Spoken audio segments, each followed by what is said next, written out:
आज का महीना निर्धारित किया गया है जो बजट सेशन होगा जम्मू कश्मीर के असेंबली में, लेकिन इस बजट सेशन से हर एक वर्ग की बहुत ज्यादा उम्मीद जुड़ी हुई है और उस वर्ग की आवाज बनने का काम जो है सनी कांचन जी कर रहे हैं, नेशनल कॉन्फ्रेंस के लीडर। और इसी बजट पर जो है हम आज चर्चा करने वाले हैं। सनी जी, सबसे बड़ा सवाल यह है कि क्या वो डेली वेजर्स जो लंबे समय से संघर्ष कर रहे हैं, आपकी नेशनल कॉन्फ्रेंस के मैनिफेस्टो में उनका जिक्र था, इस बार रेगुलाइजेशन के दायरे में आएंगे या नहीं आएंगे? आप जुमला तो नहीं देने वाले? देखिए, सबसे पहले तो एक नेशनल कॉन्फ्रेंस के हम एक छोटे से सिपाही हैं जी।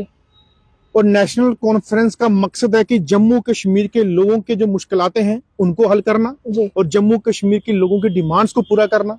और रही बात हमारे डेली वेजेस की, तमाम डिपार्टमेंट जितने भी उसमें आते हैं, कुछ लोग बीच में कमेंट करते हैं, हमें बोलते हैं कि हमारा नाम नहीं लिया।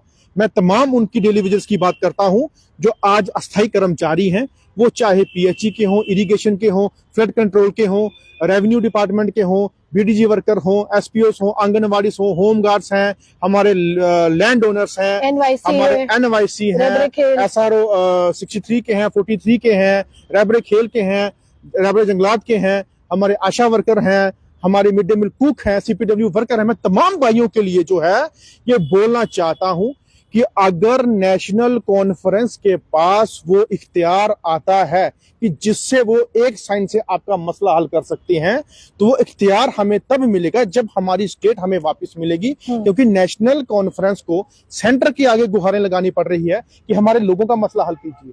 हमारी नेशनल कॉन्फ्रेंस लोगों का मसला हल करने के लिए जो है वो सरकार में आई है और बढ़ चढ़कर जिस तरीके से नेशनल कॉन्फ्रेंस को वोट दिया है, वैसा ही नेशनल कॉन्फ्रेंस का बढ़ चढ़कर जम्मू और कश्मीर के लोग मिलके इनका साथ दें और हमारी पार्टी को इतना मजबूत, इतना सक्षम बनाएं कि सेंटर में जाके प्रधानमंत्री के आगे, होम मिनिस्टर के आगे अपने लोगों की डिमांड पूरी करवा सकें कि वाकई इनके साथ जम्मू और कश्मीर मिलके अपनी डिमांड पूरी करवाने के लिए है। लेकिन हमारे डेली वेजर्स काफी लंबे समय से जो है वो वेट कर रहे हैं, उनकी आंखें वो प्रतीक्षा में है कि कब उनको फाइनली रेगुलर जो पॉलिसी के अधीन जो आएगा तो उनके बच्चों की जो नम आंखें हैं, जो उनके चेहरे जो मासूम हैं, वो कब खिलेंगे। तो मैं आशा करता हूं कि सेंटर की सरकार, यानी कि इलेक्शन आने पे आप देख सकते हैं कि जम्मू के अंदर किस तरीके से हर एक सेंटर मिनिस्टर, हर एक मंत्री, हर एक अपना सेंटर से यहाँ पे आए थे, लोगों के बीच बैठे थे, बातें की। लेकिन आज जो है हमें वो एक भी नहीं दिखते और सिर्फ हमें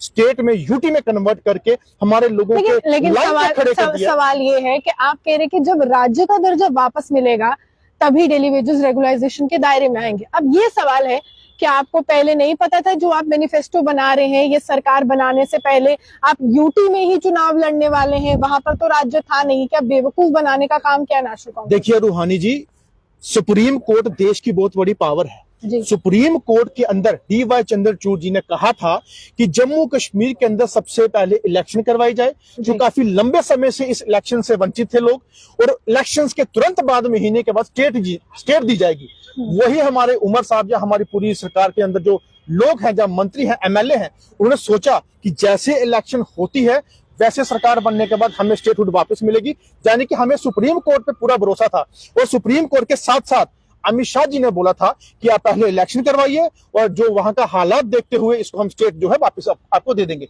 लेकिन धोखा हमारे साथ भी हुआ है, हमारे लोगों के साथ भी हुआ है और नेशनल कॉन्फ्रेंस के साथ भी हुआ है। हम फिर भी कभी पीछे नहीं हटे, हम तब भी लोगों के साथ छाना बसाना साथ चल रहे हैं। हमारे उमर साहब, चाहे वो जम्मू का चैम्बर हो, चाहे वो और हमारे लोगों की बातें हो, हर जगह पहुंचते हैं, हमारे लीडर वहां पे पहुंचते हैं, हम लोग वहां पे काम कर रहे हैं। लेकिन हमारी डिमांड एक ही है कि स्टेट मिले तो हमारी पावरफुल फ्लैज हो सके, हमें किसी सेंटर के पास ना जाना पड़े अपने डेली विजिट को पक्का करने के लिए, या किसी की पॉलिसीज को लाने के लिए। तारिक डार साहब लिख रहे हैं कि लैंड डोनर हैं पीएचई के, एक कनाल वाला जो है वो पीएचई का लैंड डोनर है, 14 साल से ये बिना किसी ऑर्डर के, बिना किसी सैलरी के हैं।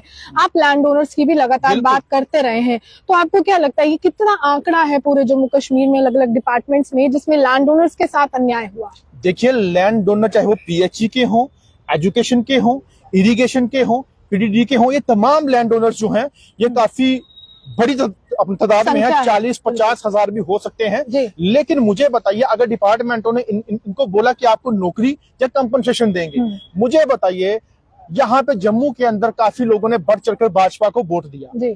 मुझे बताइए 10 साल से भाजपा यहाँ पे थी, तो किस भाजपा के लीडर ने उनकी जो मनोकामना या उनके जो ऑर्डर्स है वो पूरे किए?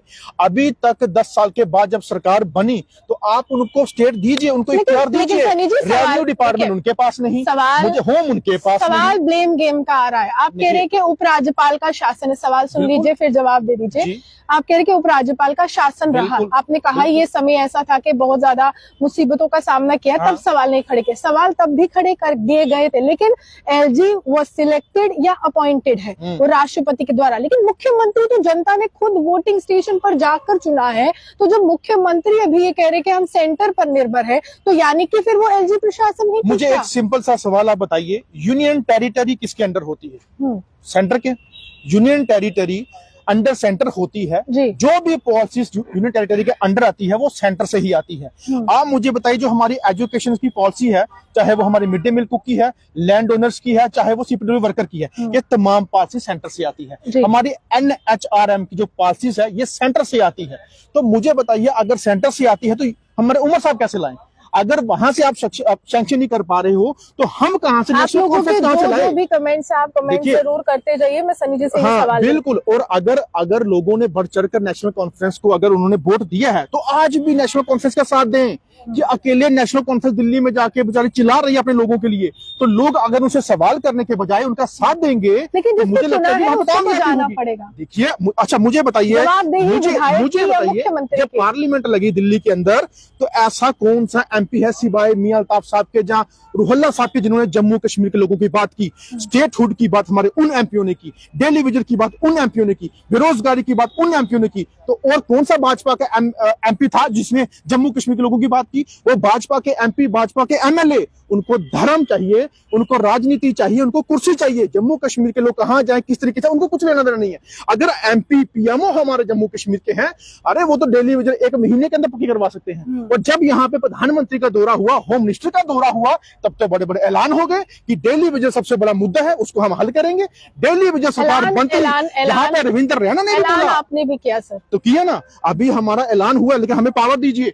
अगर मैं चैलेंज करता हूँ हर चैनल के माध्यम से और आपके चैनल के माध्यम से, आप कह रहे हैं कि आपको विश्वास था प्रधानमंत्री पर। आपका ये कहना है कि प्रधानमंत्री या गृह मंत्री जिसने भी जो कहा कि समय रहते हुए आपको सुप्रीम कोर्ट ने कहा, सुप्रीम सर्वोच्च न्यायालय का, कि आपको विश्वास था कि चुनाव हो जाएंगे, उसके बाद जो है यहाँ पर राज्य का दर्जा मिलेगा, उसी के लिहाज से, यानी कि आपने स्टेट के लेवल का मैनिफेस्टो क्रिएट किया था। बट धोखा हुआ कि वो यूटी का था, लेकिन चुनाव तो यूटी में लड़े आप लोगों। देखिए, यूटी में चुनाव तो लड़े, यूटी के बाद, इलेक्शन के बाद हमें स्टेट मिलने वाले थे महीने के बाद, यही कहा गया था। और धोखा हमारी नेशनल कॉन्फ्रेंस की पार्टी के साथ हुआ, वो धोखा हमारे अवाम के साथ किया। वो किसने किया? सेंटर की सरकार ने किया। अगर सेंटर की सरकार यहाँ पे स्टेट देती है तो उनको पता है नेशनल कॉन्फ्रेंस काम करेगी। नेशनल कॉन्फ्रेंस सब लोगों के जो मसले हैं या जो उनका मैनिफेस्टो है उस पर बराबर काम करेगी। इसलिए इनको डर सताता है कि 29 सीटें ली है, अगली बार 9 ना कहीं पहुंच जाए, इसलिए स्टेट नहीं दी जा रही। यानी आपका कहना है कि इनका ये मानना था कि अगर नेशनल कॉन्फ्रेंस मैनिफेस्टो बना रही है तो उसको स्टेट देनी पड़ेगी, क्योंकि नेशनल कॉन्फ्रेंस स्टेट के लिहाज से यहाँ पर मैनिफेस्टो बनाया था। लेकिन ये तो जानते थे आप लोग कि जम्मू कश्मीर यूटी है और केंद्र सरकार पर पूरी तरह से निर्भर करता। आपको लगता था कि भाजपा यहाँ पर आपको स्टेट का दर्जा देने वाली, क्योंकि मैनिफेस्टो आपने भाजपा से हमें भाजपा से स्टेट नहीं चाहिए थे, हमें सुप्रीम कोर्ट पे भरोसा था। उस पे स्टेट की जिन्होंने बात की थी कि इलेक्शन के बाद तुरंत आपको स्टेट दी जाएगी। और भाजपा के सेंट्रल मिनिस्टर जहां हम अमित शाह जी हैं, राजनाथ हैं, जहां प्रधानमंत्री हैं, उन्होंने यही कहा था कि जम्मू कश्मीर का माहौल ठीक होगा, हम आपको स्टेट देंगे। अब मुझे बताएं, G20 आपने यहाँ करवा दी, यहाँ पे हर एक फंक्शन आप लोगों ने करवा दिए, हर एक मिनिस्टर मंत्री यहाँ पे आता है। अब और कितना माहौल आपको अच्छा चाहिए और जिस वजह से आपको स्टेट देंगे? और देखिए, डेली वेजेस का जो हक है, जो सेंटर के अंडर बनता है, उनको देना पड़ेगा। और सबसे बड़ी बात, आप मुझे बताइए, यूटी के अंदर, यूनियन टेरिटरी के अंदर मिनिमम वेजेस एक्ट होता है, वो सेंटर देता है, हमारे उमर साहब नहीं देंगे, वो सेंटर देगा। यूनियन टेरिटरी के अंदर टोल प्लाजा नहीं होते, वो सेंटर बंद करता है। मेरा एक सवाल है, उमर साहब, जब प्रधानमंत्री नरेंद्र मोदी यहाँ पर आते हैं एक सुरंग का उद्घाटन करने के लिए, उमर साहब वहाँ पर मौसम की क्यों बात कर रहे हैं? और एक बात बोलूं, वहाँ पे डेली वेजेस का जिक्र कर सकते हैं। जी, उमर साहब ही एक ऐसे वाहिद मिनिस्टर या सीएम हैं, हमारे लीडर हैं, जिन्होंने प्रधानमंत्री के सामने स्टेटहुड की बात की थी। आज तक कोई ऐसा यहाँ पे लीडर नहीं जिसने प्रधानमंत्री जी के स्टेज के ऊपर सामने उनको बोला हो कि मेरे जम्मू कश्मीर की स्टेट हमें वापस चाहिए। आपने कहा था वो वादा भी आप पूरा करेंगे। ये सिर्फ उमर साहब कहने वाले हैं और कोई नहीं कह सकता। एनवाईसी को लेकर भी एक सवाल यहाँ पर अनिल खजूरिया जी पूछ रहे हैं कि एनवाईसी की बात करनी चाहिए। एनवाईसी वो है जो 2500 रुपए महीने का पाते हैं, डीसी के पीए या एजुकेशन डिपार्टमेंट में है। आप लगातार सीपीडब्ल्यू की बात कर रहे हैं, आप मिड डे मील वर्कर्स की करें, डेली वेजर्स की कर रहे हैं, क्या आप अब एनवाईसी की भी बात करेंगे और आप अपनी सरकार के खिलाफ जाएंगे? क्योंकि 2500 रुपए से किसी का घर नहीं चलता, हाईली क्वालिफाइड है। देखिए, मैं आपको बार बार बोल रहा हूँ, एजुकेशन पॉलिसी जो मिड डे मील की है, सीपीडब्ल्यू वर्कर की है, लैंड ओनर्स की है, जो एनवाईसी की है, वो हमारी डायरेक्टर से भी मीटिंग हुई है, हमारी हायर एजुकेशन अथॉरिटी से भी मीटिंग हुई है कि ये सेंटर से पॉलिसी फ्रेम होके आती है। इनको 2500 मिलता है, मिड डे मील को 900 रुपए मिलता है और सीपीडब्ल्यू को 600 रुपए मिलता है। वो भी साल में नहीं, साल में 10 महीने मिलता है और वो भी बेचारों को 6 महीने के बाद, 8 महीने के बाद। ये जो भी चीजें सेंटर से फ्रेम होके आती है वो उमर साहब के टेबल पर नहीं आती है, वो डायरेक्ट सेंटर से आएंगी और एलजी साहब उसको जो है पर्टेन करेंगे। लेकिन हमें हमारा हक लेना है। अब 16 तारीख के बाद जो मैं आपको बोल रहा हूँ, या पहले से बोल रहा हूँ कि 16 फैब के बाद हमने पहले से ऐलान किया था, अब भी कर रहा हूं कि तमाम उन डेली विजिट्स के लिए, तमाम उन मिड डे मील कुक के लिए, तमाम सीपीडब्ल्यू वर्कर के लिए, लैंड ओनर्स के लिए और आशा वर्कर के लिए हम एक बहुत बड़ी रैली का आगाज करेंगे, जो कि मूव हमारा सेक्रेटरी की तरफ होगा। कल तारिकदार साहब लिख रहे हैं कि सनिका चिमजी से बात कीजिए और बताइए कि 5 तारीख को ये प्रोटेस्ट करने जा रहे हैं जितने भी लैंड ओनर्स हैं कश्मीर के, तो जम्मू से क्या आपका समर्थन है इनको? पूरा, अरे कैसी बात करती तारिक साहब, आप भाई हैं हमारे और आपके लिए शाना बशाना खड़े हैं। आप भी हमारा साथ दें। जम्मू के वो तमाम मेरे नौजवान, मेरे साथी आपके साथ खड़े हैं और हम लोग वीरवार को मीटिंग हमारी एक डिस्ट्रिक्ट उधमपुर में हो रही है और रामनगर में भी हो रही है शनिवार को। हम तमाम इस काफिले को बड़ा लेके जाएंगे और हम लोग सेंटर की सरकार को बताएंगे कि जम्मू कश्मीर के लोग अगर चाहें तो वो कुछ भी कर सकते हैं। ऑलरेडी आप लोगों ने हमारा ताज छीन के हमें एक रोड पे लाके खड़ा कर दिया, अब हम और नहीं रहेंगे। हमारा सर का ताज हमारी स्टेट, हमारी रियासत थी, लेकिन आपने उसको भी गिरा दिया। और अगर आप इतने बड़े बड़े कारनामे कर सकते हैं, देश की करेंसी चेंज कर सकते हैं, एक स्टेट को यूटी में कन्वर्ट कर सकते हैं, तो डेली विजिट का इंसाफ भी आप कर सकते हो। लेकिन हमें बदकिस्मती है कि हमारे जम्मू के लीडर दिल्ली में जाके बैठ के सिर्फ अपनी कुर्सियों का फायदा लेते हैं। शाहिद हाजी साहब लिख रहे हैं कि एक सवाल जरूर आप इनसे पूछेगा कि फॉरेस्ट एग्रोस्टोलॉजी कैजुअल लेबर का जो हेड अभी नहीं है, और इनसे जरूर पूछेगा कि हम लोगों के जो कैजुअल लेबर्स हैं इनके लिए क्या होने वाला है इस बजट में, क्योंकि बजट बहुत ज्यादा महत्वपूर्ण है। यूनियन बजट की हम बात करें तो 40,000 करोड़ से ज्यादा यूनियन बजट जो मानदेय देना था या जो यहाँ पर पूरी हेल्प करनी थी सेंट्रल गवर्नमेंट ने, लेकिन जम्मू कश्मीर के बजट में क्या कैजुअल लेबर होने वाला है? देखिए, जो अगले महीने बजट जो पेश होगा, मैं आशा करता हूँ, अपनी सरकार से भी आग्रह करना चाहता हूँ कि आप हमारे उन लोगों के लिए जो बेचारे आज भी आस लगा के बैठे हैं कि आखिरकार कब हमारी तनख्वाहें बढ़ेगी या हमारे वेजेस बढ़ेंगे या हमारी कब कुछ चीजें होंगी, वो प्लीज उस बजट के अंदर पेश की जाए। जो जो मेमोरेंडम मेरे पास पहुंचेगा वो मैं तमाम सीएम साहब के पास, जहां मंत्रियों के पास है, डिप्टी सीएम के पास पहुंचाऊंगा। आप नंबर मांग रहे हैं शायद सन्नीकांत चिमजी का, तो मैं आपको बता दूं। सनी जी अपना नंबर एक बार दोहरा दीजिए। मेरा नंबर 8492939900। मैं उन तमाम भाइयों के साथ हमेशा खिदमत के लिए खड़ा हूं जो हमारे साथ, क्योंकि मैंने उनका दुख देखा है, मैंने वो मंजर देखा है कि जिनके छत पानी से टपकते हैं और उनके बच्चे साइड होके वो पानी गिरते हुए देखते हैं।